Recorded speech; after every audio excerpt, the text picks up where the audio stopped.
શૈલેષ પરમાર દ્વારા વિધાનસભાની કામકાજ સલાહકાર સમિતિની બેઠક બાદ સરકાર પર કડક પ્રહાર કરવામાં આવ્યો છે।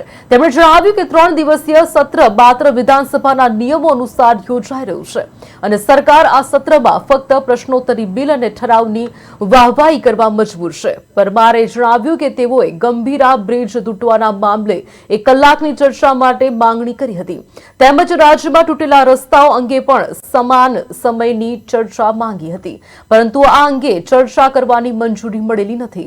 તેમણે કહ્યું કે સરકાર ઓપરેશન સિંદૂર પર એક અભિનંદન પ્રસ્તાવ લાવશે જેમાં વિરોધ પક્ષને માત્ર 7 મિનિટનો સમય ફાળવવામાં આવ્યો છે અને સમય લંબાવવાની માંગણી સામે નકાર આપવામાં આવ્યો છે। એ સિવાય જીએસટીના દરોમાં થયેલા ફેરફારો અંગે સરકાર દ્વારા અભિનંદન પ્રસ્તાવ લાવવામાં આવ્યો છે જે પ્રજાના કામ માટે યોગ્ય નથી।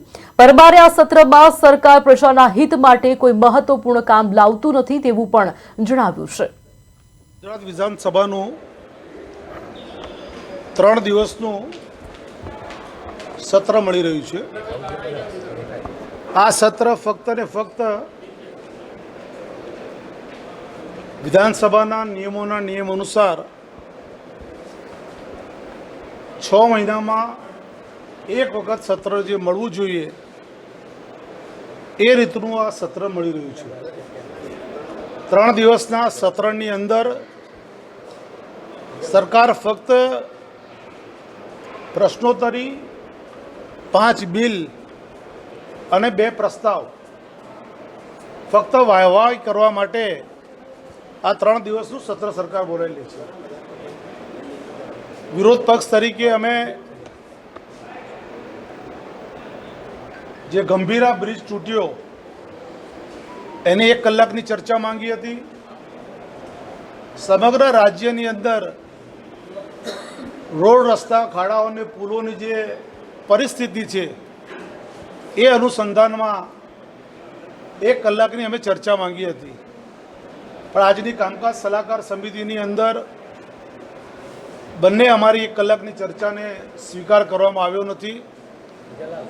સરકારે ફક્ત સરકારી કામ માટે 5 વિધેયક લાયા છે અને 2 પ્રસ્તાવ લાયા છે।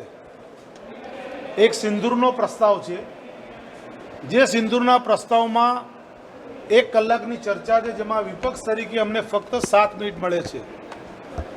અમે કામકાજ સલાહકાર સમિતિમાં સરકારને વિનંતી પણ કરી કે સિંદૂરનો પ્રસ્તાવ લાવો છો એ પ્રસ્તાવ સમગ્ર ભારતીય દેશમાં વસતા નાગરિકો અને સૈનિકોના મનોબળને મજબૂત કરવા માટે એમણે કરેલી કામગીરી માટેનો છે તો વિધાનસભાના દરેક સભ્યને એની ચર્ચા કરવામાં ભાગ લેવામાં એને મોકો મળવો જોઈએ પણ સરકારે એ વાતને પણ સ્વીકાર કર્યો નહીં।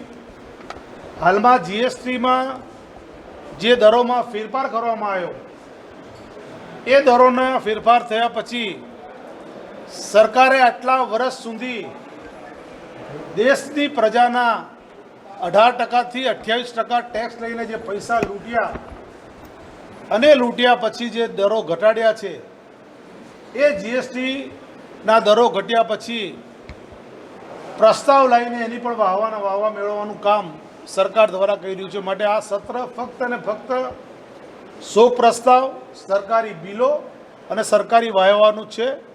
પ્રજાના પ્રશ્નોને અનુસંધાને છે ત્યાં સુધી જે પણ કામગીરીમાં જે વાત કરી